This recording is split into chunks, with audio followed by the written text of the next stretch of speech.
Na barabara kabisa ni saa 6 dhuhuri majira ya Afrika Mashariki. Karibu katika awamu ya pili ya taarifa hizi ambapo tunaingia katika jarida. Kuna mengi ambayo yanatazamiwa leo hii, na sekta moja ambayo inatazamiwa rais atakuwa anaweka jicho lake ni sekta ya vijana, kwa sababu hii ni moja ya nguzo muhimu zaidi katika taifa hili la Kenya. Tangu alipoingia mamlakani amekuwa akiahidi mengi tu kwamba atawafanyia hivi vijana, atahakikisha vijana wanapata nafasi hizi na hizi, lakini msingi wa hawa vijana kuweza kuzifikia hizi nafasi na waweze kunawiri ni zipi? Ndio hizo ambazo tunataka kuzijadili hapa, alafu vile vile tukiyajumuisha masuala haya ambayo yamekuwa yakizungumzwa na serikali pakubwa, ili kuweza kufahamu je, yanaingiana na uiana ama yanaweza kuwa pamoja na yakaweza kuhakikisha kwamba kijana anayafikia yale ambayo anataka kuyafikia. Mimi naitwa Suleiman Yeri, karibu sana, na studioni ninao wataalamu wa masuala ya vijana. Ninaye Eliud Akanga na ambaye vile vile ni mtaalamu wa masuala haya ya vijana, na vile vile ninaye Francis Gishuki, wote wakiwa ni wataalamu wa masuala haya ya vijana kwa muda mrefu, wakiwa walezi wa vijana wachanga hadi vijana ambao wapo katika vyuo vikuu na hadi kuingia katika nafasi za ajira.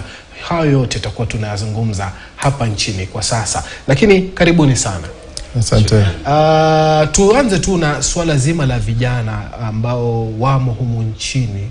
Ni moja ya nguzo kuu ya taifa hili la Kenya, kwa sababu ukiangalia nafasi ya vijana inaonekana kwamba inazidi kuongezeka na kufinyilia nafasi ya wazee, kwa sababu vijana ndio wengi katika taifa hili la Kenya. Nianze nawe Francis Gishuki.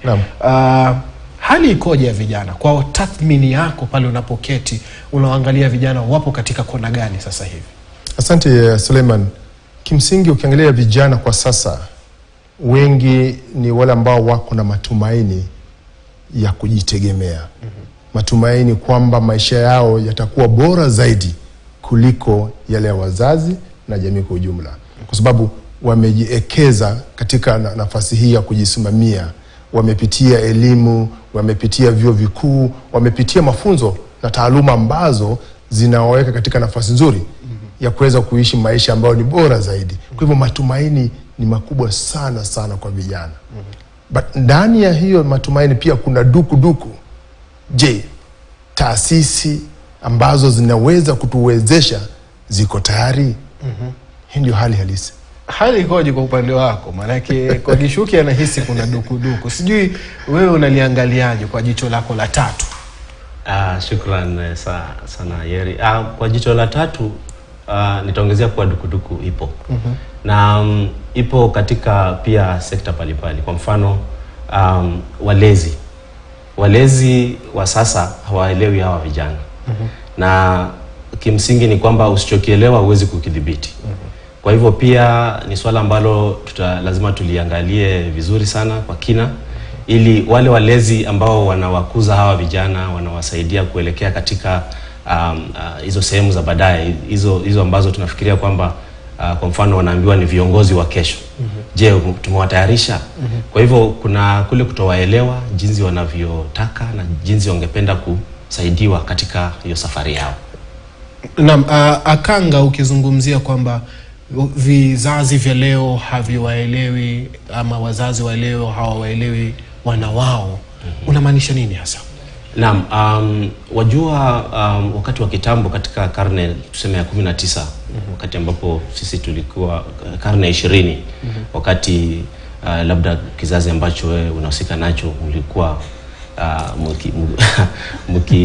mkiwa naam, yale mambo ya wakati huo ni tofauti na sasa. Kwa mfano teknolojia imekuja, na wakati wa miaka tuseme ya 80 na 70 ambao sisi tunahusika nayo tukiwa wadogo, hakukuwa na teknolojia. Kwa hivyo walezi wetu, iwe ni wazazi, iwe ni wale watu wakubwa ambao walikuwa na wakubwa wetu ambao wangetuelekeza, walikuwa wanatumia mbinu fulani. Na walikuwa na udhibiti kabisa wa wale vijana ama watoto wanavyokuwa. Kwa sasa huo udhibiti hauko. Walezi wameongezeka. Kuna ulezi unaotokana na teknolojia, kuna ulezi unaotokana na rika, peer pressure, peer group. Kuna ulezi unaotokana na zile taasisi ambazo vijana wanahudhuria ama wanahusika nazo. Kwa hivyo kumekuwa na vipande ambavyo vinakuja pamoja kumlea huyu kijana. Anafika mahali huyu kijana anachanganyikiwa. Kwa hivyo mlezi mmoja angependa kijana awe hivi, huyu mlezi mwingine, kitengo kingine cha ulezi kingependa kijana awe hivi. Kisha anachanganyikiwa na sasa hawezi kujielewa, na wale wanaomlea pia hawamuelewi. Kizazi kilichochanganyikiwa, kizazi ambacho tutakisema kwamba kina mseto mwingi wa mawazo kutoka kwa watu wengi. Naam. Kwa nini kimejipata hapa? Awali ulisema kwamba ni kizazi chenye dukuduku, lakini pia ni kizazi ambacho bado tunakipata kimechanganyikiwa, kumaanisha hakijui kifate mwelekeo upi. Hata mzazi wake mwenyewe hajui ampe mwelekeo upi. Bishuki Suleiman, jiweke nami najiweka katika hali nikiwa mtoto mdogo.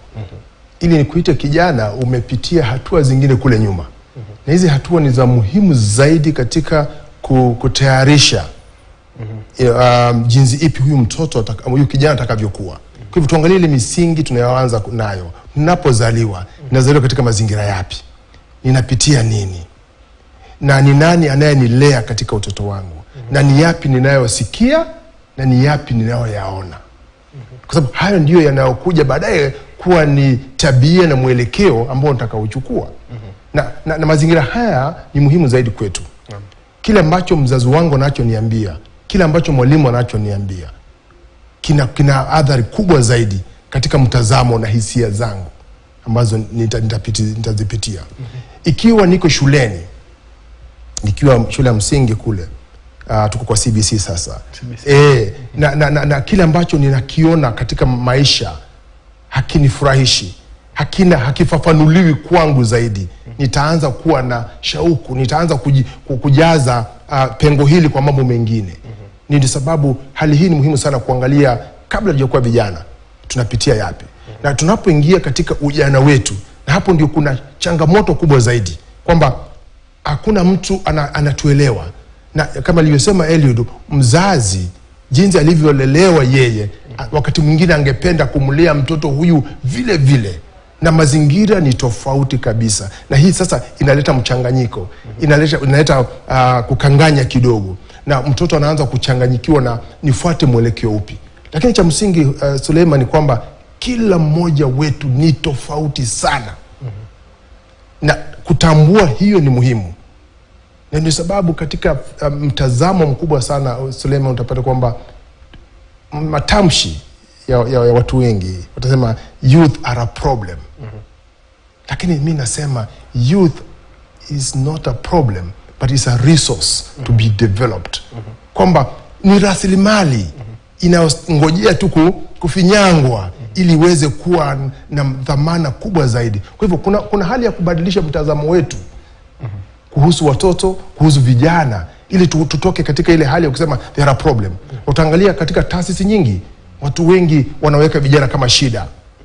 Na ndio sababu tulianza kusema kwamba vijana wenyewe wana dukuduku, kwa sababu wanaonekana wao ni matatizo, ni shida. Na kwa hivyo mara nyingi tunataka kusuluhisha shida hizi za vijana ni zipi? Huo sio mwelekeo. Kuna mwelekeo ambao tunastahili kuupitia. Tatizo unalodhani ni lipi? Kwa nini watu wadhanie vijana ni tatizo? Na kwako wewe, mtazamo wako, unadhania vijana ni rasilimali ambayo inahitaji kuboreshwa na kufinyangwa kuwa kile kitu ambacho mtu anataka? Ndio hali hivyo, kwa sababu wakati mwingi Suleiman, ni kwamba watu wengi wanaangalia vijana kama ni mpito tu. It's a passing cloud. Ni nafasi ya mpito, watakuja kuwa watu wazima, wataelewa. Hiyo ndio hali ambayo inatusumbua kwa sasa. Lakini ukiangalia kindani, sio kwamba hawa vijana hawajielewi. Wanajitambua sana, wako katika himaya yao, na inastahili kuingia katika ile himaya yao ili kuwaelewa. Kwanza tuwaamini, trust, kuamini hawa vijana. Pili, kuwekeza katika safari yao ya maisha. Tatu, tuwe tayari kutembea nao.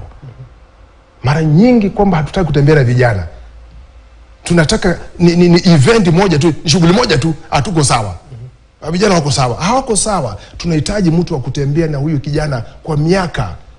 Na nachukulia miaka ya kuzaliwa pale, ukiwa mtoto mdogo miaka 5, 10, kutembea na wewe mpaka unafika miaka 18, miaka 24 pale ukitoka college, mtu ametembea na wewe katika, kwa sababu safari ya maisha inastahili vipengee tofauti. Na zote zinahitaji mtu. Kwa sababu hili lakaguzia hawa walezi wako wapi? Je, wana uwezo? Na mapema tulikuwa tunajadili katika swala hili mahali kwamba wakati mwingi sisi pia wazazi hatujui tufanye nini hawa vijana. Lakini ni kwa sababu kwanza tumewachukulia ni wadogo, wakati mwingine tunahisi wana hisia, mara ya tatu nahisi hao ni kuchukua tu instructions. Kuchukua instructions za kuondoka. Lakini kuna uwezekano mkubwa sana wa kuweza kuwajenga katika kuelekeza katika hisia zao. We call it an inner journey of a youth.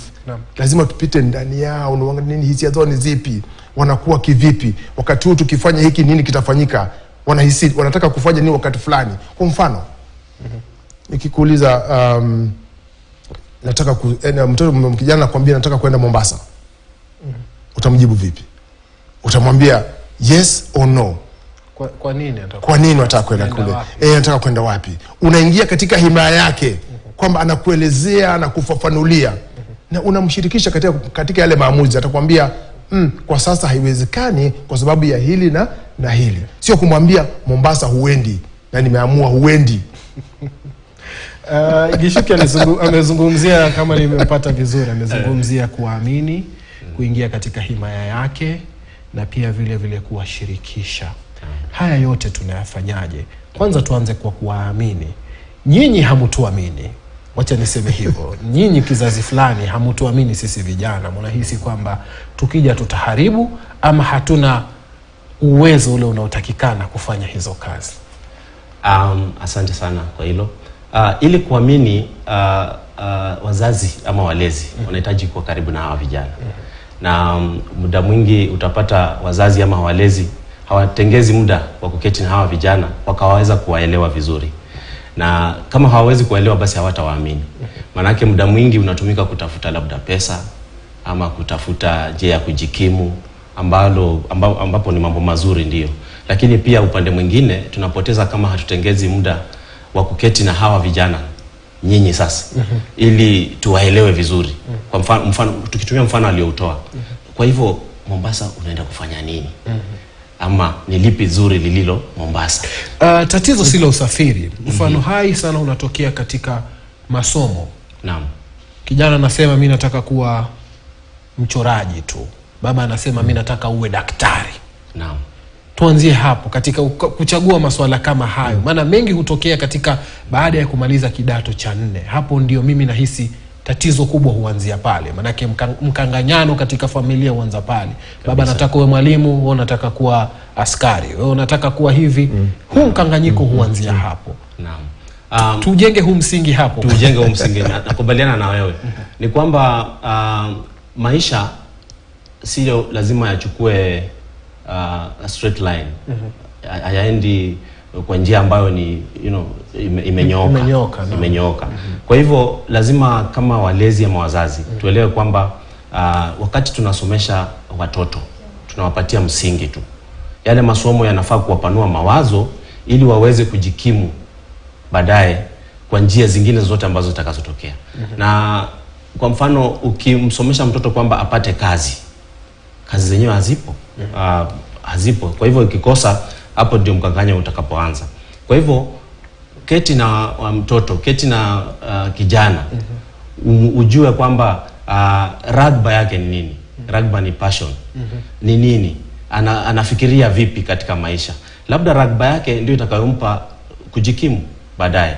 Lakini ikiwa utasema kwamba mimi nilikuwa mwalimu, kwa hivyo pia ningependa watoto wangu wawe walimu, labda ragba yake haiko hapo. Sasa mchanganyiko utatokea pale. Atasema sawa, wacha nisome walimu nimalize, cheti ndio hichi. Alafu anaenda kuwa DJ. Kisha DJ atafanya uzuri, atafanya kazi, atapata pesa, atakuletea sukari kutoka kwa DJ. Alafu sasa utakuwa unajiuliza, na sasa ile miaka 2 ama 4 5 alimaliza shuleni akisoma walimu, kumbe tulikuwa tunapoteza. Inakuwa sasa majuto ni mjukuu. Ingawa ni majuto mazuri. Lakini ni vizuri kujitayarisha kwamba taaluma ziko aina mbalimbali na zinatokea katika nyanja mbalimbali. Kuna michezo, kuna sanaa, kuna mambo mbalimbali, uchoraji kama ulivyosema. Kwa hivyo tuwaruhusu wao pia kuchagua, tuwahusishe kama alivyosema mwenzangu. Wakati tunawahusisha, tunaweka vichwa pamoja. Na wakati tunafikiria kwamba wazazi wengi na walezi wengi wanafikiria kwamba waeleze watoto kwamba fanya jambo fulani, ni kutoa amri. Ukweli ni kwamba hawafuati unayosema, wanafuata unayofanya.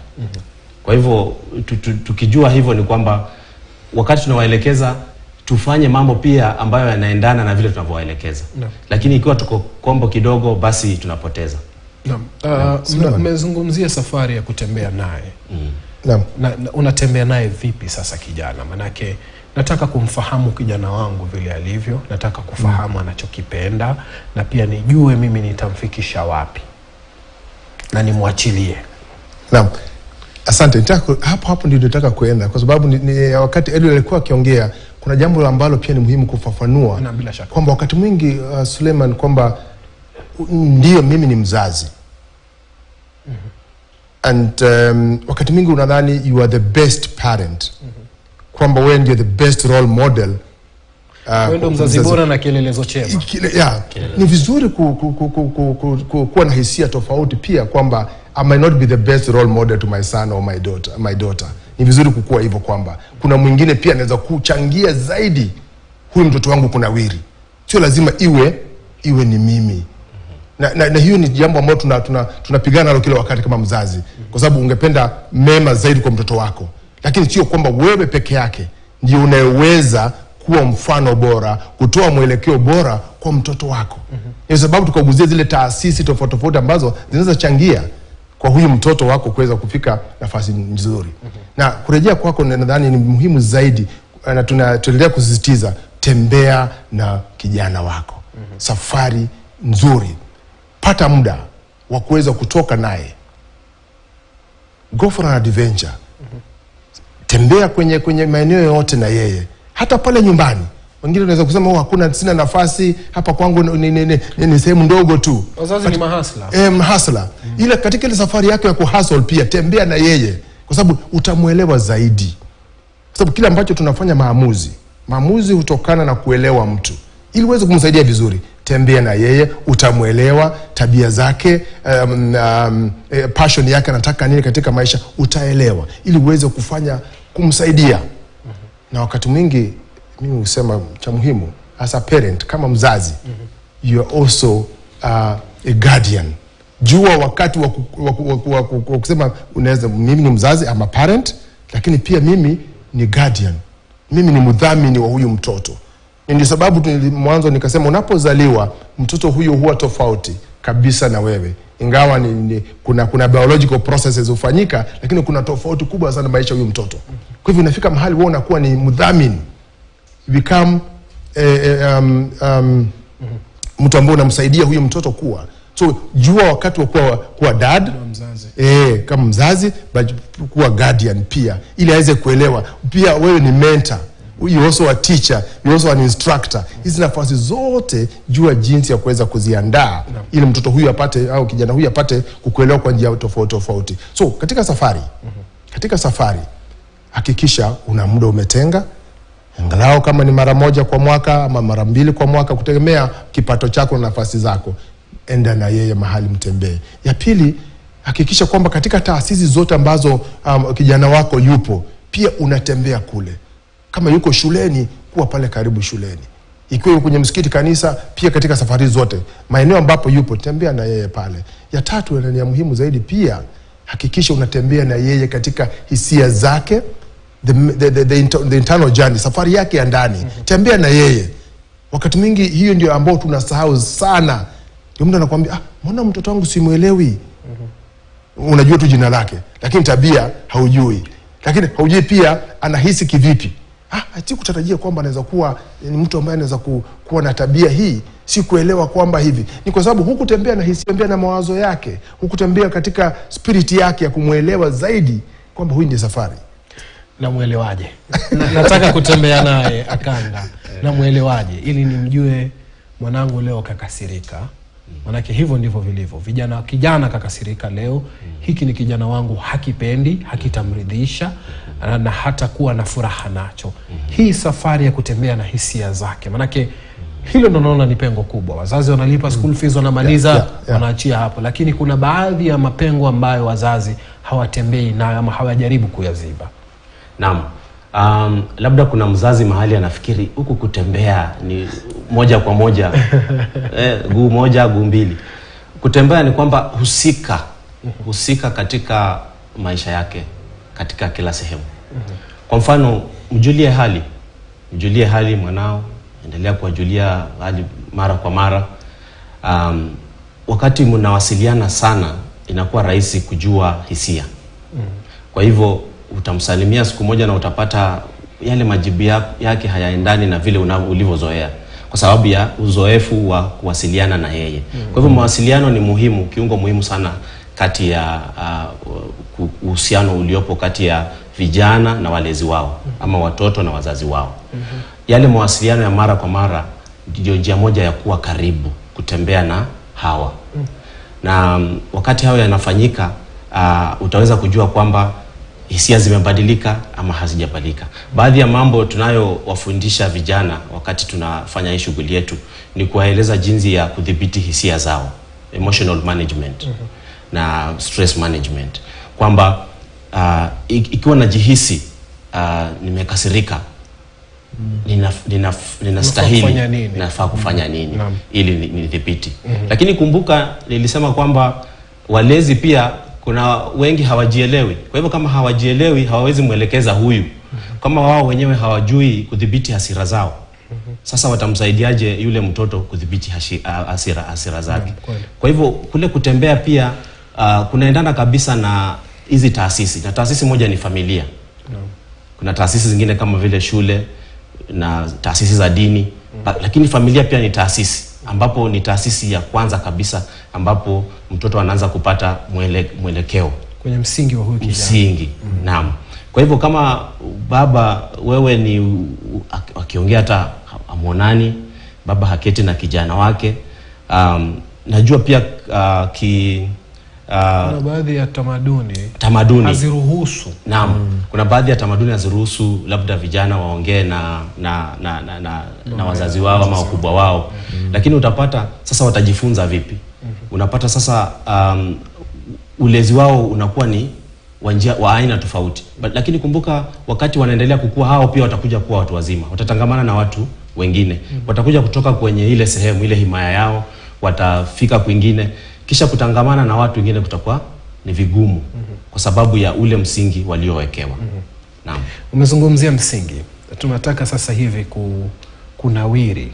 Na mmoja ya hizo misingi najua ni taasisi. Misingi mingine ni ipi? Misingi mingine ni kwamba vijana wako na assets. Assets tutazitaje kwenye lugha yetu asili? Rasilimali ambayo wanayo. Lakini muda mwingi hawajui kwamba wanayo rasilimali. Na baadhi ya hizo rasilimali ni vipaji. Baadhi ya hizo rasilimali ni ubunifu ambavyo wanaweza kuvitumia ili kunawiri. Naam, tumepata kwamba kuna walezi ambao wanawaelekeza kwa njia fulani. Sasa unapata kwamba kuna vijana ambao wanafikiri nilipoambiwa mimi nitakuwa daktari, sasa mimi nitashughulika na mambo yanayohusu daktari na dawa. Ile hali ana vipaji vingine ambavyo pia vinaweza kumsaidia kujikimu na hata kujielewa zaidi na kuweza kufanya mambo ambayo yatawasaidia wengine mbali na ule udaktari. Sio kwamba udaktari ni kitu kibaya. Kwa hivyo kitu muhimu ni kwamba tunajaribu kusisitiza kama vijana pia jitokeze, jieleze. Kwa kizungu tutasema show up. Kwa Kiingereza tutasema show up. Ili sasa kipaji chako kiweze kuonekana. Ule ubunifu ambao uko nao utaweza kuonekana. Na ukishaonekana utakuzwa ili uweze kunawiri. Lakini ukiwa una vipaji, kuna mambo fulani unaelewa, unaweza ongea mbele ya watu vizuri, unaweza kuimba, unaweza kucheza, unaweza kuwa mwanamichezo pia, michezo kama vile riadha, lakini hujitokezi, basi hautanawiri. Wewe labda unangangana na sehemu ambayo hauna uwezo pale, hauna strength. Lakini kuna strength zingine ambazo, uwezo mwingine ambao umefichika. Ukijitokeza utasaidika. Lakini pia kama walezi na sisi pia tujaribu kuangalia, ukiwa karibu kama vile alivyosema, tembea na hawa vijana, utaweza kujua kuwasaidia. Kwa mfano juzi tumekuwa na mjadala ambao tuliongoza katika tukishirikiana na chuo kikuu cha Michigan pale Marekani. Na likajitokeza jambo kwamba kuna mlezi ambaye ataona tayari unaweza kufika wapi kabla wewe mwenyewe hujaona. Sasa huyo ndio mlezi mzuri. Anaweza kuona potential in you before you see the potential yourself. Sasa unaona ni masuala ambayo walezi tunachanganya pia na vijana. Ni tulivyosema ni kama yale meko matatu yetu ya kiasili ya upika. Mafiga, naam. Kila moja linategemea lingine. Sasa ukitoa moja, haya mengine hayatafanya kazi. Kwa hivyo kuna vijana hapa, kuna walezi hapa na kuna taasisi. Kwa hivyo lazima sisi wote tuweze kuweka vichwa pamoja, tuchangie sehemu zetu ili kijana aweze kunawiri. Naam. Asante. Na kwa sababu ya muda nataka tupate pumziko fupi. Tukirudi takuja kuangazia kuna yule kijana ambaye yuko kule Sinyereri, atawezaje kuzipata hizi nafasi ambazo nyingi zao zinapatikana, wenyewe anasema kama si Mombasa ni Kisumu basi ni Nairobi. Yule kijana yuko mashinani.